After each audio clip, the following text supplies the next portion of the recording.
This is Russian radio traffic to an Air Force pilot on a bombing mission over Syria.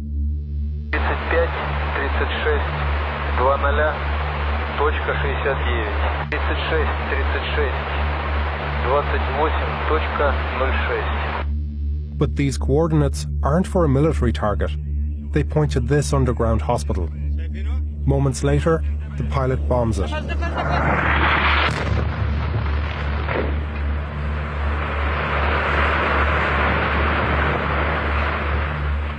طبعا نلاحظ هذا مشفى حس الجراحي نبض الحياة الجراحي.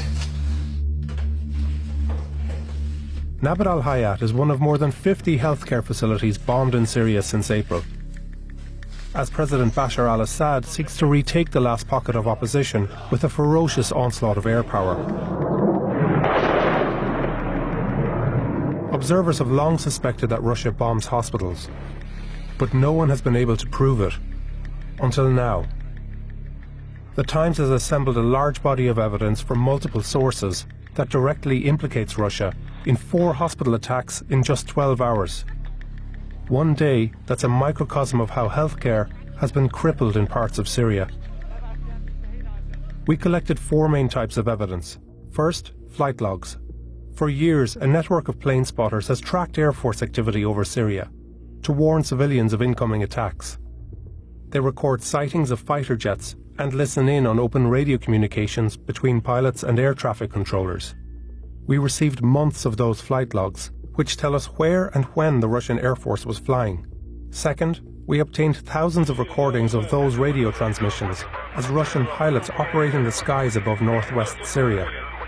We spent weeks translating and deciphering their code words to understand how they carry out airstrikes. A pilot receives coordinates for a target.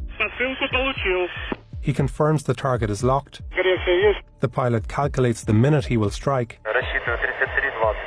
The dispatcher gives the green light. And the pilot reports back, saying, "Srabotal, I worked it." This gives us the clearest picture yet of how and when Russia bombed targets. Third, we analysed hours of videos of these strikes, which gave us clues about the type of weapons used. We reviewed that footage with experts on the Russian Air Force. And fourth, we established the time these attacks happened by interviewing medics, obtaining incident reports, and examining social media postings. The times of the attacks matched up with sightings of Russian planes and recordings of pilots carrying out strikes.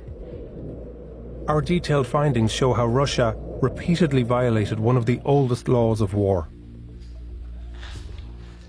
We'll walk through those attacks on May 5th to show how the evidence stacks up. Let's start with Nabad al-Hayat, where local journalists were warned it could be bombed and filmed the attack. First, the strike time. An incident report said it was hit around 2:40 p.m. Second, flight logs. Spotters in the area reported a Russian jet flying overhead just minutes before the attack. Third, radio recordings. The Russian pilot and air traffic controller are heard preparing the attack minutes before 2:40 p.m. Those coordinates point directly at the underground hospital, and at 2:40 the pilot confirms the strike. Fourth, analysis of the strike itself. 3 projectiles fall in quick succession, and very precisely, within around 100 feet of each other. They also appear to explode after a slight delay once they penetrate the ground. Military experts told us these are the hallmarks of a precision strike, something the Syrian Air Force is not currently capable of, only the Russians. Luckily, the hospital was empty because days before, staff had received warnings from plane spotters of possible attacks. It had in the past treated hundreds of patients every month, but it remains out of service today. Around 3 miles away, doctors in Kafranbel were treating patients that afternoon, when this single hospital was hit 4 times in 18 minutes. We spoke to one of its doctors. أول غارة 5:30 مساء 4 غارات بفارق 5 دقائق بين كل غارة والتاني. Again, the evidence from 5:30 p.m. points to Russia. Spotters reported both Russian and Syrian jets flying overhead. Next, radio messages record a Russian pilot making 4 strikes at that very time. At 5:30 p.m. the pilot says, at 5:35 p.m, 5:40 p.m, and 5:48 p.m.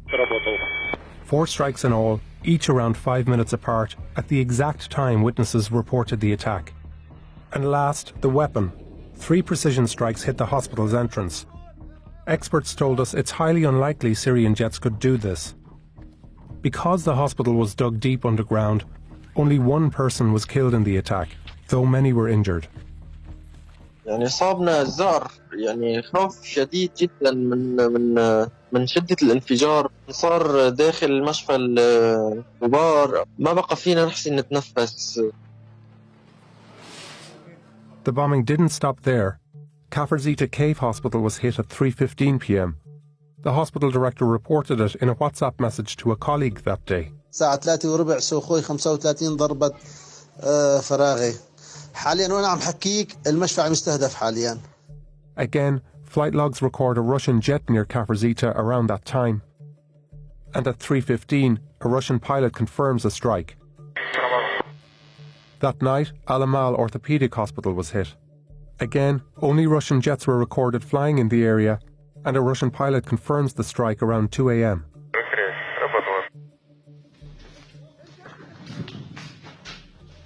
Healthcare facilities have been attacked more than 600 times in the course of Syria's war. It's a deliberate strategy to make civilian life unbearable in opposition strongholds. In response to the Times, Russian officials denied responsibility and said they carry out precision strikes only on what they call accurately researched targets. But these hospitals were on a no-strike list that Russia received from the United Nations, and the Times confirmed with medical groups that they were operational on the day of the attacks. Russia and Syria should have known they were off limits. By law, it's their responsibility to avoid hitting them. But this evidence paints a damning portrait of a permanent member of the UN Security Council committing gross violations in just one day of Russia's 4-year air campaign in Syria.